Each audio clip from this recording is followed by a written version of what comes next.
बिस्मिल्लाहिर्रहमानिर्रहीम। अस्सलाम वालेकुम स्टूडेंट्स। कल हमने जो है 3.1 के लास्ट लेक्चर में कुछ काम किया था, आज उसी को आगे कंटिन्यू करूँगी।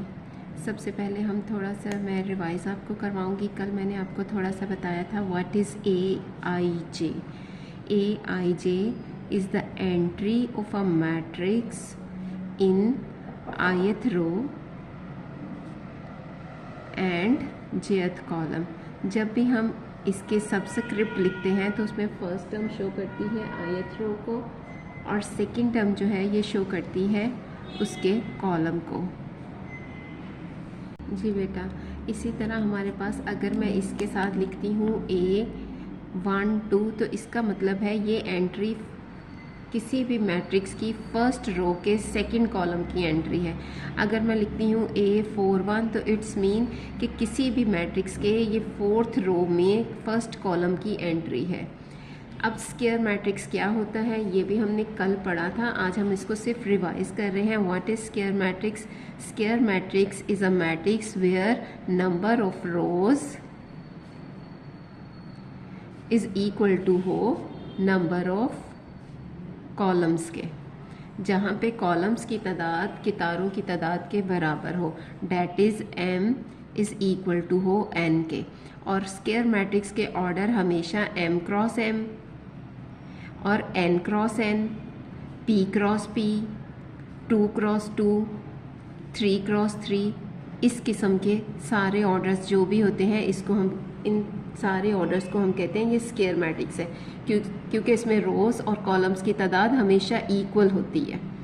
अब आ जाइए डायगोनल मैट्रिक्स के जो है इम्पॉर्टेंट मैट्रिक्स। डायगोनल मैट्रिक्स की डेफिनेशन क्या है? डायगोनल मैट्रिक्स हम ऐसा matrix a matrix whose all entries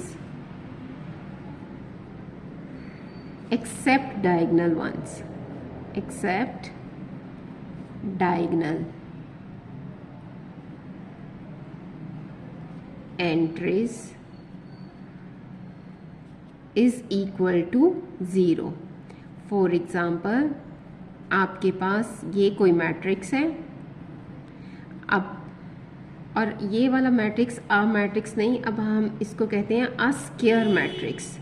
इसकी हमेशा रोज और कॉलम्स की तादाद इक्वल होती है। A square matrix whose all entries except diagonal entries is equal to 0।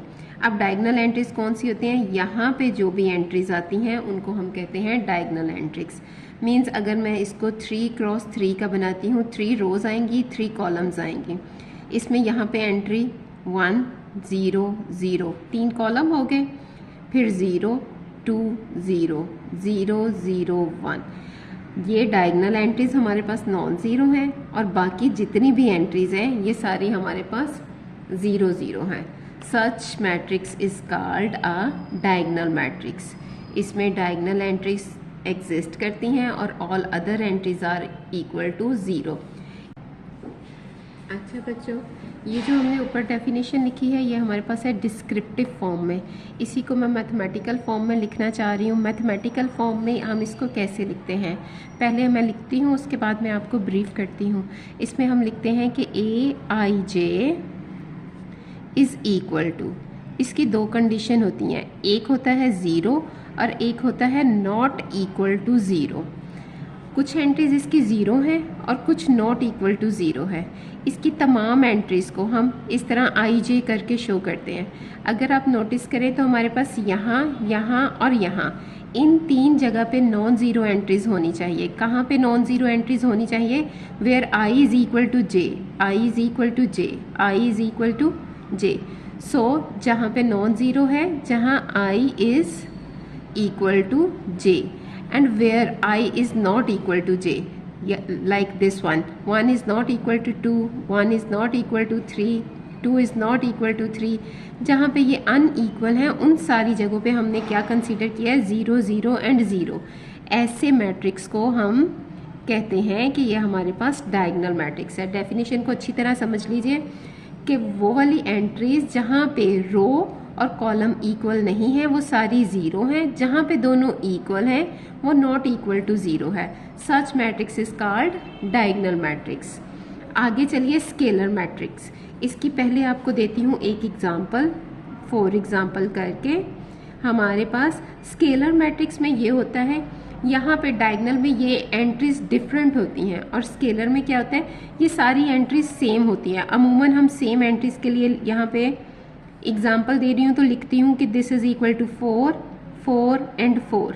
यहाँ 0, 0, 0, 0, 0 and 0।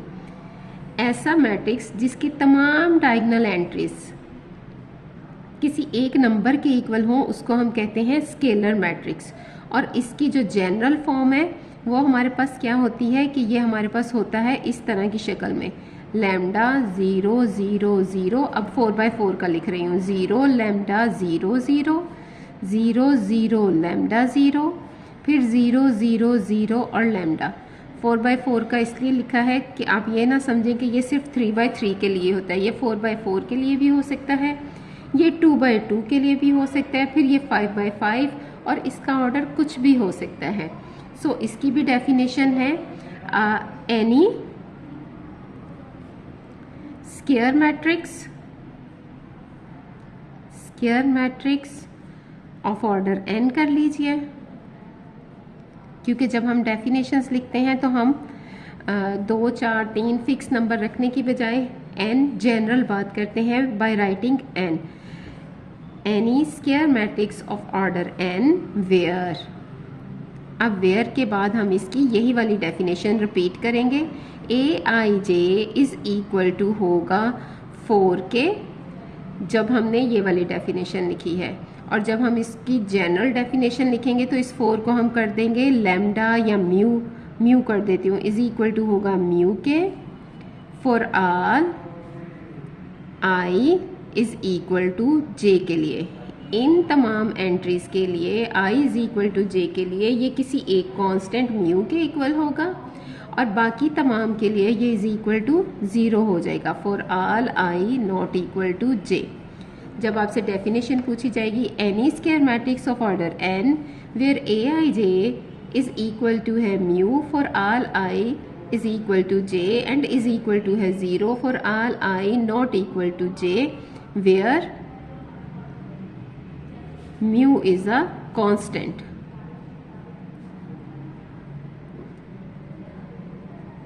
mu is a constant belonging to real number। कोई सा भी रियल नंबर हो सकता है, कोई सा भी रियल नंबर। अब आगे आ जाइए identity matrix. What is an identity matrix? Identity matrix क्या होता है? डायगोनल में हमने पढ़ा अनइक्वल वैल्यूज हैं डायगोनल की, स्केलर में diagonal entry same to same होती है। आइडेंटिटी में इसको हम मज़ीद प्यूरीफाई कर रहे हैं, इस पर मज़ीद एक फ़िल्टर लगा रहे हैं, मज़ीद इसमें थोड़ी सी रिस्ट्रिक्शन कर रहे हैं कि ये वाली एंट्री सिर्फ 1 होनी चाहिए। आइडेंटिटी मैट्रिक्स क्या है? अ स्क्वायर मैट्रिक्स, ये भी स्क्वायर मैट्रिक्स होता है। कैसा होता है? जिसमें Aij इज इक्वल टू होता है 1 के wherever i is equal to j और इज इक्वल टू होता है 0 के wherever i is not equal to j। ठीक है, फॉर एग्जाम्पल लिख लेती हूँ 1 0 0 1 और इसको रिप्रेजेंट करते हैं हम कैपिटल I के साथ। अगर ये 2/2 का है तो इसके नीचे छोटा सा सबस्क्रिप्ट आता है इस तरह। I2 का मतलब है आइडेंटिटी मैट्रिक्स ऑफ ऑर्डर 2 और उसकी राइटिंग क्या है कि 2 रोज़ हैं इसकी और 2 कॉलम्स हैं इसके, जिसमें डायगोनल एंट्रीज 1 1 है, बाकी तमाम एंट्रीज 0 0 है। I3 लिखना होगा तो I3 इज इक्वल टू हमारे पास आ जाएगा 1 0 0 0 1 0 0 0 1। ये आपके पास हो गई डायगोनल, स्केलर और आइडेंटिटी मैट्रिक्स की डेफिनेशन। नेक्स्ट डेफिनेशन हम आज करेंगे ट्रांसपोज ऑफ अ मैट्रिक्स। ये आपका रिवीजन है क्योंकि ये भी आपने पहले की होती है। Transpose of a matrix A, let A be a matrix, हम इस तरह से लिख लेते हैं, of order m/n, then A transpose will be a matrix of order n cross m।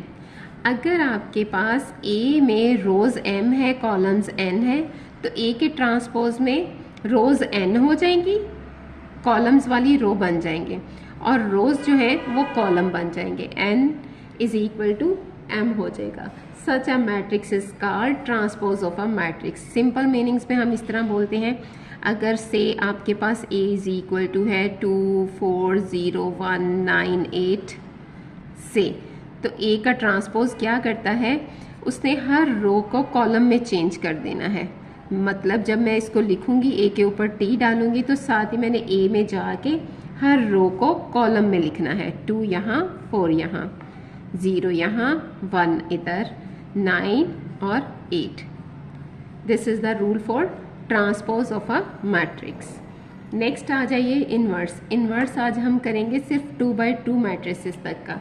उसके बाद हम नेक्स्ट एक्सरसाइज में इंशाल्लाह इसका 2 by 2 से बड़ा ऑर्डर होगा, तो उसको हम कैसे करते हैं वो नेक्स्ट एक्सरसाइज में देखेंगे। इन्वर्स ऑफ अ मैट्रिक्स ए हमने कैसे पढ़ा हुआ है, इसके लिए भी हम कहते हैं let A be a square matrix.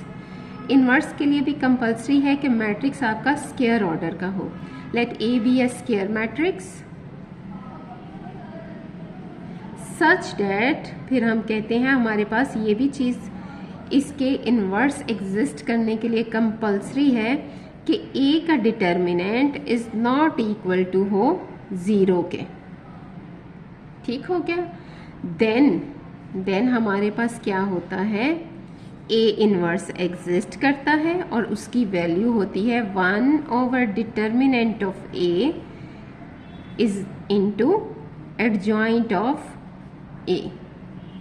अब डिटर्मिनेंट ऑफ ए क्या होता है, डिटर्मिनेंट ऑफ ए अगर ए इज इक्वल टू है A B C D, sorry ये फॉर एग्जाम्पल है, खुद से फ़र्ज़ किया कि अगर ए इस किस्म की शक्ल का है तो इसका डिटर्मिनेंट जो है वो कैसे होता है, क्रॉस मल्टीप्लिकेशन टर्म्स के।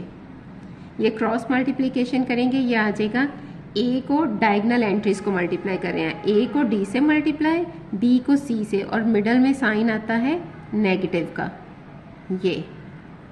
और इसका एडजॉइंट क्या होता है, एडजॉइंट में हम पहले मैं लिखती हूँ, ये वाली एंट्रीज को इंटरचेंज करना है, एंट्रीज इंटरचेंज होंगी,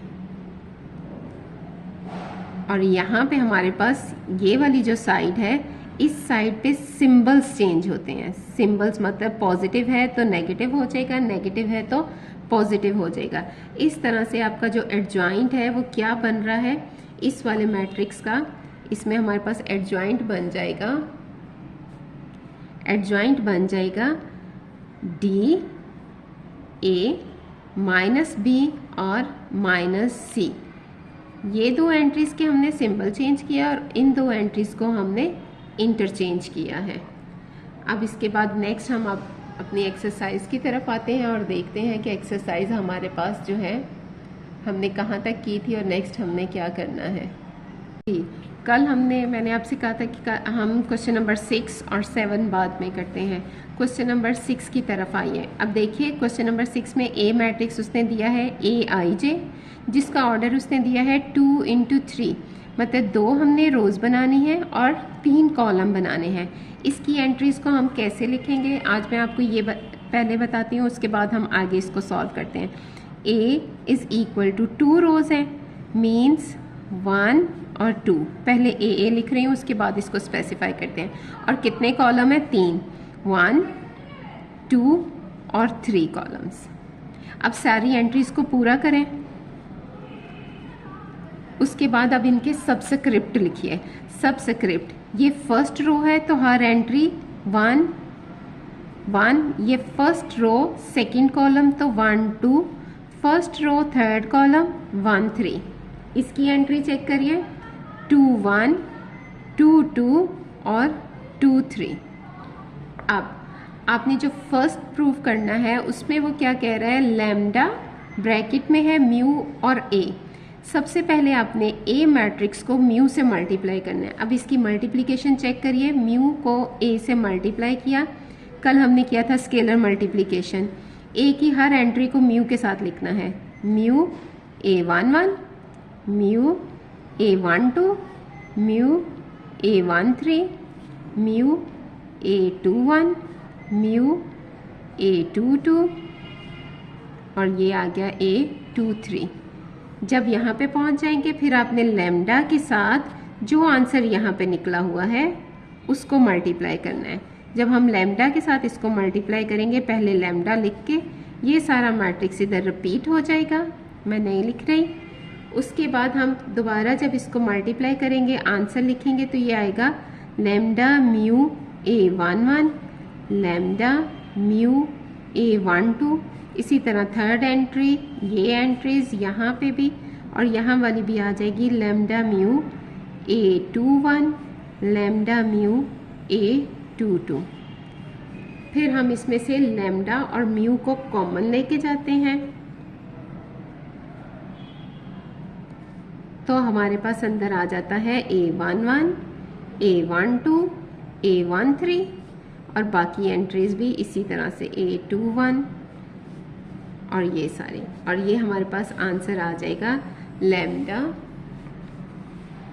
लैम्डा म्यू और A matrix. So left hand side is equal to आ जाएगी राइट हैंड साइड के। इसको करने का दूसरा मेथड ये भी है कि आप इस पॉइंट पे स्टॉप करें, इसको इक्वेशन नंबर 1 कह के छोड़ दीजिए और फिर मैट्रिक्स ए लीजिए जैसे ये है और इसको मल्टीप्लाई कर दें लैम्डा इंटू म्यू के साथ, इस तरह से लिखेंगे। उसके बाद यही आंसर आ जाएगा और फिर आप कहेंगे from equation 1 and 2 left hand side is equal to right hand side. इसी तरह से आपके पास ये जो सेकंड पार्ट है इसका, इसमें वो क्या कह रहा है, lambda A plus mu A is equal to lambda plus mu into A. Better ये है कि आप इसको राइट हैंड साइड से स्टार्ट करिए, ए मैट्रिक्स को लैम्डा से मल्टीप्लाई, ए मैट्रिक्स को म्यू से मल्टीप्लाई, दोनों को ऐड करेंगे।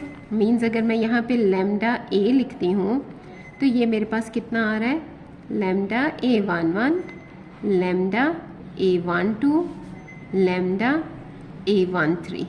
इनको जब ऐड करूँगी ये और ये, इसमें से कॉमन क्या निकलता है, ठहरे इसको मैं थोड़ा सा नीचे जाके दोबारा से राइट अप करती हूँ ताकि आपको समझ आए कि हम इसको कैसे कर रहे हैं। फ्रॉम 3 and from 4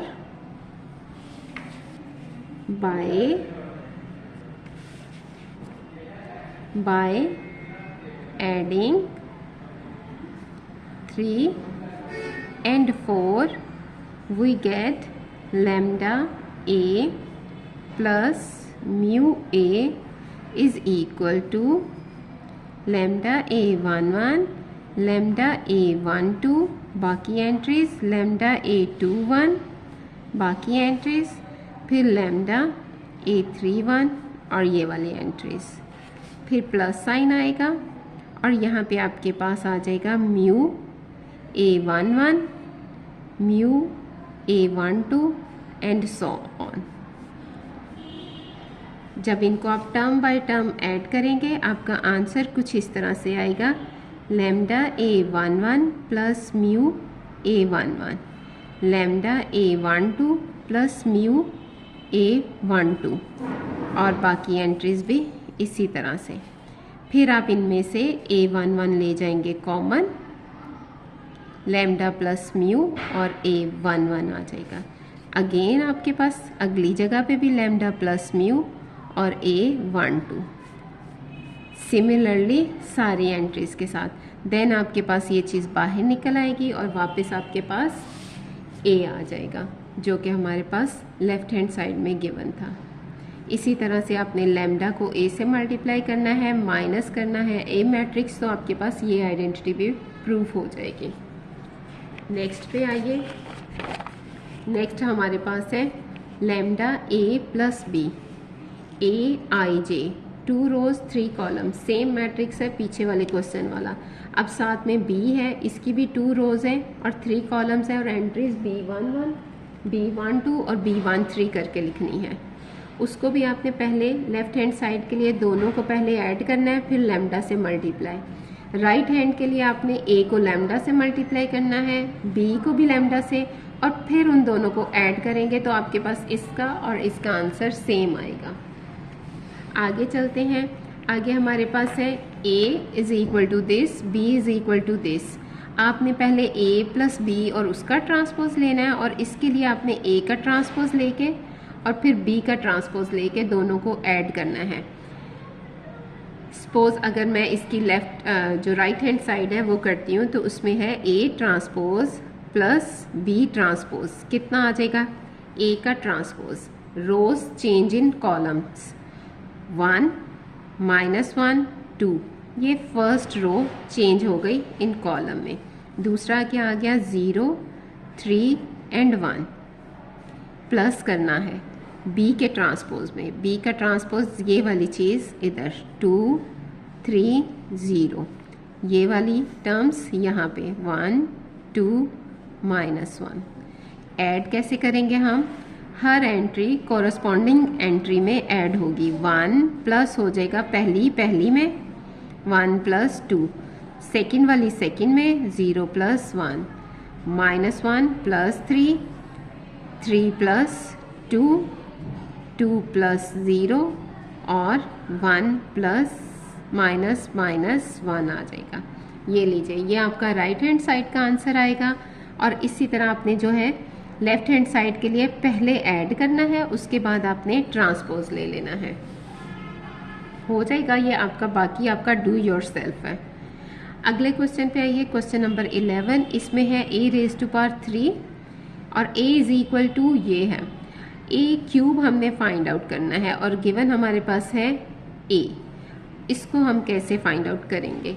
a³ हमारे पास फाइंड आउट करने के लिए हम पहले a को a के साथ मल्टीप्लाई करेंगे, तो हमारे पास ऑब्टेन होगा a का स्क्वायर। मीन्स यहाँ से हम 1 1 3 5 2 6 -2 -1 -3, इसको हम मल्टीप्लाई करेंगे अगेन इसी के साथ 1 1 3 5 2 6 -2 -1 -3। First row with first column, first row with second column, first row with third column, ये एंट्रीज करके जो भी आपके पास यहाँ पे आंसर आएगा उस आंसर को आपने अगेन मतलब a² को आपने फिर से a के साथ मल्टीप्लाई करना है, तो आपके पास कितना आ जाएगा?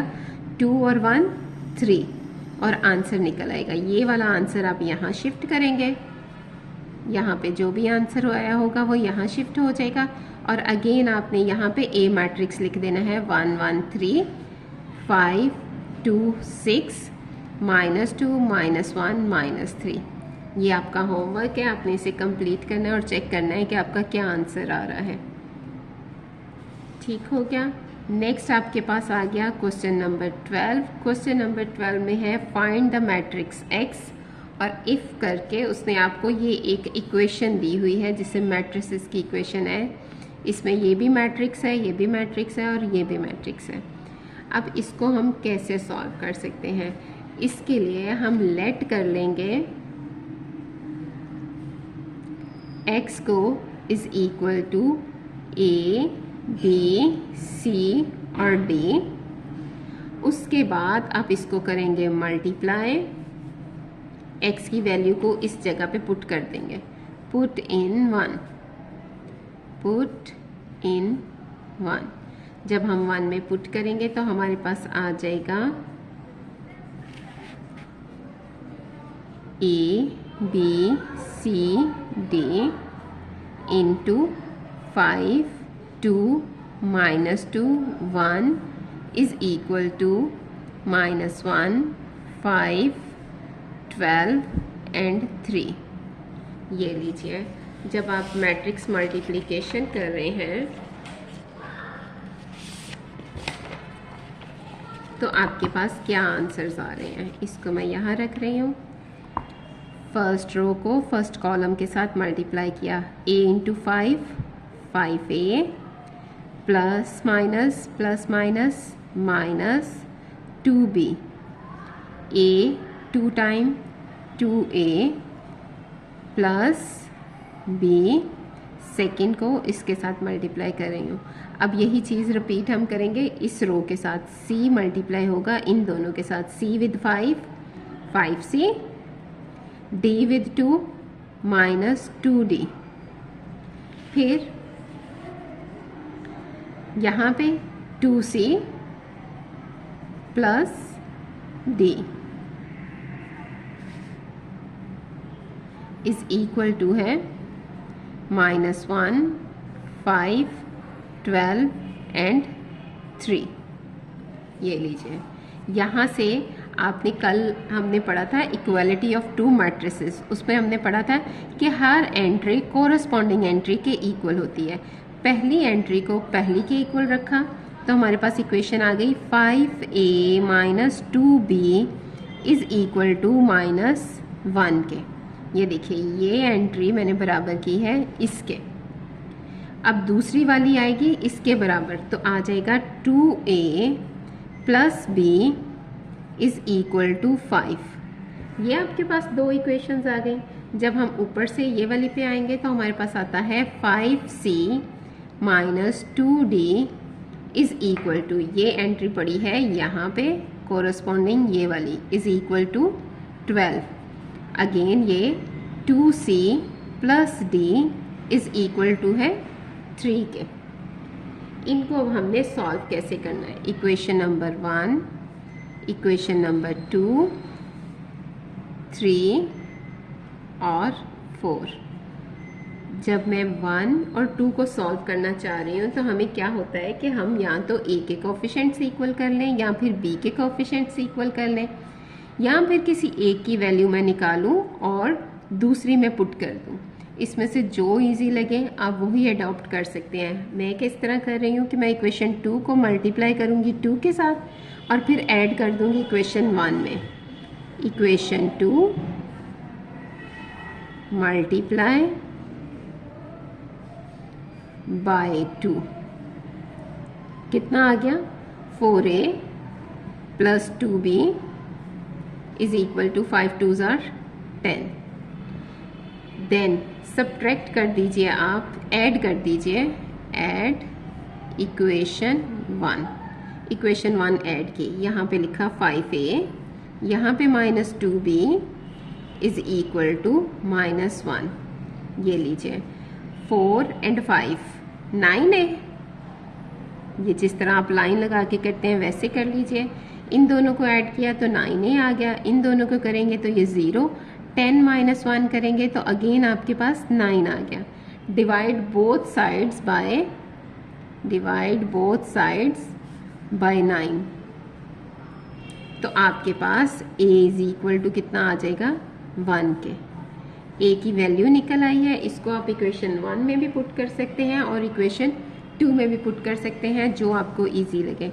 अगर मैं इसको पुट कर दूं, पुट इन इक्वेशन 2 इक्वेशन में पुट करेंगे तो ये आ जाएगा 2, a की वैल्यू लगाई 1 plus b is equal to 5। आपके पास कितना आ गया, 2 1 time 2 plus b is equal to 5। Then b is equal to 5, 2 दूसरी साइड जाके नेगेटिव, तो b इज इक्वल टू आ गया 3। a और b की वैल्यूज़ आ गई हैं। इन्हीं लाइंस पे चलते हुए जब हम इक्वेशन नंबर 3 और 4 को सॉल्व करेंगे तो हमारे पास c और d की वैल्यूज़ आ जाएंगी। और अब ये भी आपका होमवर्क का काम है, ये आपने खुद ही करना है। इक्वेशन नंबर 4 को मल्टीप्लाई करिएगा 2 के साथ और ऐड करिएगा इक्वेशन नंबर 3 में, तो आपके पास c और d के भी आंसर्स आ जाएंगे। जी बच्चों, ये हमारे पास क्वेश्चन नंबर 12 का सेकंड पार्ट है। इसमें भी अब क्या हो रहा है कि हमारे पास उस वाले लास्ट क्वेश्चन में हमारे पास x इस साइड पे था, इसमें भी सेम रूल्स पे होगा। x को आप लेट कर लीजिएगा a b c d और उन्हीं लाइंस पे चलते हुए आप इसको सॉल्व करेंगे तो ये क्वेश्चन भी हो जाएगा। So you have to do it yourself. Next question जो है क्वेश्चन नंबर 13 हमारा सेकेंड लास्ट क्वेश्चन है। इसमें आपके पास इस तरह की सिचुएशन है, आपका फर्स्ट मैट्रिक्स जो है इसका ऑर्डर है 3x2 और आपका जो लास्ट मैट्रिक्स आ रहा है इसका ऑर्डर क्या है, इसका ऑर्डर भी है 3x2। इस क्वेश्चन को स्टार्ट करने से पहले मैं आपको थोड़ा सा एक रिवाइज करवाऊंगी, क्योंकि कल मैंने आपको प्रोडक्ट का बताया था। क्या होता है हमारे पास कि अगर ए मैट्रिक्स है इसका ऑर्डर है P क्रॉस R और जो बी मैट्रिक्स है इसका ऑर्डर है R क्रॉस T, तो इन दोनों का प्रोडक्ट लेके जो भी हमारे पास मैट्रिक्स आता है उसमें रोज़ होती हैं ए की, मतलब P रोज़ होंगी, और कॉलम्स होते हैं B के, मतलब T कॉलम्स होंगे। और इसका ये जो मिडल है ये हमारे पास ख़त्म हो जाता है, ये एलिमिनेट हो जाता है जब हम इन दोनों का प्रोडक्ट कंसीडर करते हैं।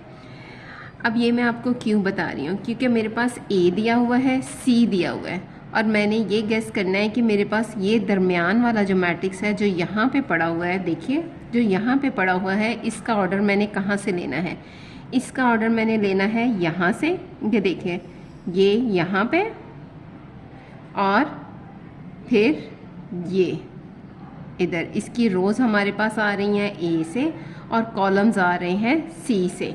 इट्स मीन कि यहाँ पे ये जो ए मैट्रिक्स है इसका क्या ऑर्डर होना चाहिए, इसका ऑर्डर होना चाहिए 2 इधर से और 2 इधर से, इसका 2/2 मैट्रिक्स होगा।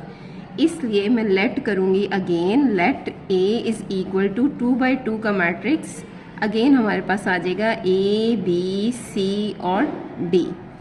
इसकी हमें पिछले क्वेश्चन में क्यों ज़रूरत नहीं पड़ी, क्योंकि वो ऑलरेडी 2/2 का था, ये भी 2/2 का था, तो डेफिनेटली जो हमारे पास x था इसका ऑर्डर भी 2/2 ही आना था, ये भी 2 और इधर से भी 2, सो x का ऑर्डर भी 2/2 आना था। इसलिए मैंने इसको लास्ट क्वेश्चन में ब्रीफ नहीं किया। और इसमें मैं आपको बता रही हूँ कि जब हमारे पास हम प्रोडक्ट लेते हैं तो यहाँ पे जो मिडल मैट्रिक्स होता है इसका ऑर्डर हम डिसाइड करते हैं इसको और इसको, मतलब ये तीनों मैट्रिक्स आपस में इंटरलिंक होते हैं। इसके ए के कॉलम्स की तादाद बी के रोज़ की तादाद के बराबर होती है और सी की रोज़ की तादाद ए की रोज़ के बराबर होती है, सी के कॉलम्स की तादाद बी के कॉलम्स की तादाद के बराबर होती है। ये चीज़ आपने याद रखनी है कि प्रोडक्ट में हमेशा ये वाली मिडल टर्म ख़त्म हो जाती है, आंसर की रोज़ ए से आती हैं, कॉलम्स बी से आते हैं। इस तरह से आपने इसको लेट करना है और इसका आंसर लिखना है।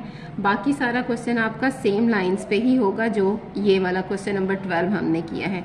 मतलब अब आपने ये प्रोडक्ट करना है 5 2 -2 1 A B C और D। मैं रॉन्ग लिख गई हूँ, आपके पास ये मैट्रिक्स था, मैंने ऊपर वाला क्वेश्चन लिख लिया।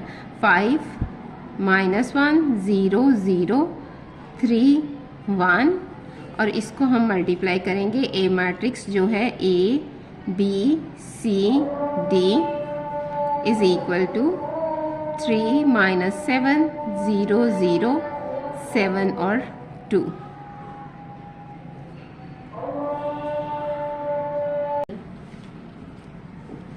जी बेटा, नेक्स्ट हमारे पास क्वेश्चन नंबर 13 का सेकंड पार्ट है, वो कुछ इस तरह से है 2 -1 -1 2 A 0 0, मतलब इसका फर्स्ट वाले का ऑर्डर है 2/2 और लास्ट जो गिवन है उसका ऑर्डर है हमारे पास 2/3। हमने डिसाइड करना है ए का ऑर्डर, ए को मैंने एरो करके नीचे लेके आई हूँ। यहाँ से आपने 2 लिया, इसका ऑर्डर आ गया 2, और इस साइड से आपने 3 लिया तो 2/3। ए का ऑर्डर है 2/3। ए जो कुछ भी है उसको जब हमने लेट करना है उसकी हमने 2 रोज़ और 3 कॉलम्स लेने हैं। ये 2 रोज़ और ये इसके 3 कॉलम्स लेट मैंने कर लिया। A is equal to ABCDEF। जब हम इसको यहाँ पे पुट कर रहे हैं तो हमारे पास first matrix as it is लिखा, ए की वैल्यू लगाई और उसके बाद लास्ट वाला मैट्रिक्स लिखा है। जब मैं इसको मल्टीप्लाई करूँगी first row with first column, ये एंट्रीज दे रही हैं 2A - D, then first row with second column, ये एंट्रीज दे रही हैं, first row with third column, ये एंट्री दे रही है। इसी तरह से जब हम सेकंड रो पे ये सारा रिपीट करेंगे तो ये एंट्रीज आती हैं। फिर इक्वालिटी की डेफिनेशन को फॉलो करते हुए हर एंट्री अपनी एंट्री के बराबर होगी। सो 2a माइनस डी 0 के बराबर होगा, माइनस ए प्लस डी ये हमारे पास 3 के इक्वल होगा। ये दो इक्वेशंस बिल्कुल लास्ट क्वेश्चन की तरह, ये दो इक्वेशंस नेक्स्ट 2 हमारे पास इस तरह से अरेंज हो जाएंगी इन कांस्टेंट के साथ। उससे नेक्स्ट वाली हमारे पास सी और एफ की ये दोनों इक्वेशंस इन दो कांस्टेंट्स के इक्वल अरेंज हो जाएंगी इस तरह। अब इनको सॉल्व कैसे करना है, या तो आप इनके कोएफिशिएंट सेम कर लें मल्टीप्लाई करके, या एक में से वैल्यू लेके दूसरे में पुट करेंगे तो आपके पास ये सारे अननाउंस ए डी बी ई सी और एफ निकल आएंगे। ठीक है, इस तरह आपका क्वेश्चन नंबर 13 भी हो जाएगा। अब आते हैं क्वेश्चन नंबर 14 की तरफ। क्वेश्चन नंबर 14 में उसने हमारे पास जो स्टेटमेंट है वो है शो डैट दिस मैट्रिक्स का product with this matrix is equal to है आर आई और 3। आई 3 का मतलब है identity matrix of order 3। R is a constant जो यहाँ पे भी पड़ा हुआ है। हम इसका लेफ्ट हैंड साइड लेते हैं और लेफ्ट हैंड साइड का हम प्रोडक्ट कंसीडर कर लेते हैं, ये लेफ्ट हैंड साइड। और इसका प्रोडक्ट कैसे लेना है, these entries with this one product R cos phi with cos phi is equal to cos square phi, 0 with 0 is equal to 0, minus minus plus हो गया, साइन फाई है और are sine phi है, आ गया are sine square phi. ठीक है, अब आगे फिर चलते हैं इस पे, R cos phi into 0 0, 0 into 1 0, minus sine phi into 0 0 आ जाएगा। अब इस लाइन पे आ जाइए, R cos phi sine phi ये आ गया, 0 इंटू 0 0 आ गया, plus minus minus R cos phi और साइन फाई। ठीक है, इसी तरह से आपने ये वाली रो उठाई, इसके साथ और इसके साथ प्रोडक्ट लिखते हुए फर्स्ट सेकेंड थर्ड एंट्री लिखी। फिर थर्ड रो उठाई, इनका प्रोडक्ट लिया, ये रो इससे मल्टीप्लाई होगी साइन फाई यहाँ पे, again cos phi sine phi यहाँ पे, और बाकी आपके पास यहाँ 0 आ जाता है बिकॉज फर्स्ट भी 0 है, ये यहाँ पे 0 है और ये फिर 0 हो जाएगी। थर्ड वाली में आइए, आर के साथ साइन स्क्वायर, 0 के साथ 0 और आर के साथ कॉस स्क्वायर आ जाएगा। आर हम कॉमन ले जाते हैं, cos square sine square, R common sine square cos square, ये एंट्री 0 0 और 0 0 0 और 0, ये वाली एंट्री आ गई आर। अब रह गई ये एंट्री और ये वाली। यहाँ पे देखिए ये पॉजिटिव टर्म है और ये नेगेटिव टर्म है, दोनों एक दूसरे से कैंसिल होके 0 आ गया, ये पॉजिटिव ये नेगेटिव दोनों कैंसिल होके 0 आ गया। तो आपके पास एट द एंड 3 एंट्रीज बची हैं जो नॉन ज़ीरो हैं। देन आपने क्या किया, cos square plus sine square, हमें पता है इसकी आइडेंटिटी होती है cos square plus sine square is equal to 1। ये 1 के इक्वल है तो यहाँ पे हमने लिखा r इंटू 1, ये भी r है, इस r को भी लिख सकते हैं r इंटू 1, ये r है, यहाँ पे भी r इंटू 1 आ गया। r और r कॉमन लेके बाकी हमारे पास बचा 1 0 0 0 1 0, और इस सारे मैट्रिक्स को हमने स्टार्ट में पढ़ा है this is equal to identity matrix of order 3। यहाँ पे हमारी एक्सरसाइज 3.1 कंप्लीट होती है। इट्स वेरी इजी, आप इसकी प्रैक्टिस करिएगा और हर क्वेश्चन को खुद से हाथ से करके देखिएगा, क्योंकि फिर आपकी बेटर एक्सरसाइज होगी और आपको अच्छे से समझ आएगी। थैंक यू, अल्लाह हाफ़िज़।